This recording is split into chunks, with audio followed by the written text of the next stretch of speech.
সারা ভারত কীর্তন বাউল ও ভক্তিগীতি কল্যাণ trust আয়োজিত Kolkata central এভিনিউতে Mahaprabhu Shri Shri Jagannath দেবের রথযাত্রায় অংশগ্রহণ করলেন বিরোধী দলনেতা শুভেন্দু অধিকারী।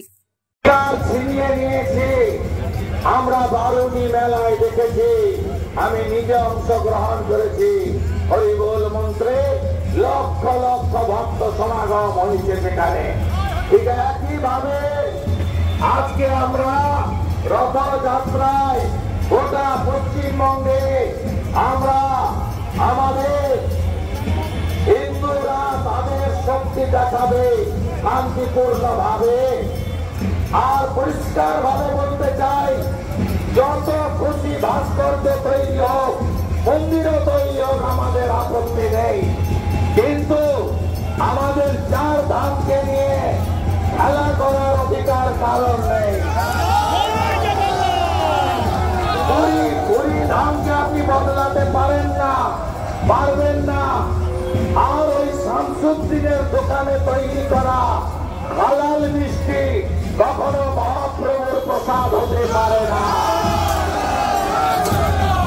হালাল মিষ্টি কখনো আমাদের প্রসাদ হতে পারে না। আমি ধন্যবাদ জানাবো লক্ষ লক্ষ হিন্দু পরিবারকে, যারা রেশন দোকানের কাছ থেকে হয়তো নিচে বাধ্য হয়েছে, বাড়ি পর্যন্ত ঢোকায়নি, রাস্তায় ফেলে দিয়ে গেছে, বলেছে হালাল মিষ্টি খাবো না, আমি হিন্দু, আমি হালাল মিষ্টি খাবো না। সবাই ঐক্যবদ্ধ তো?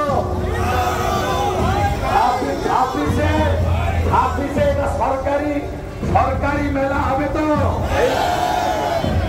এই প্রতিষ্ঠান সরকারি স্বীকৃতি পাবে তো?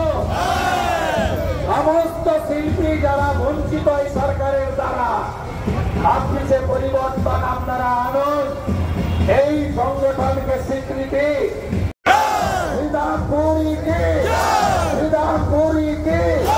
মহাপ্রভু কি, প্রভু জগন্নাথ দেব কি, প্রভু বলরাম দেব কি, মাতা সুভদ্রা কি, আমাদের এই রথযাত্রা আমরা খানিকটা দৌড়ি গেলে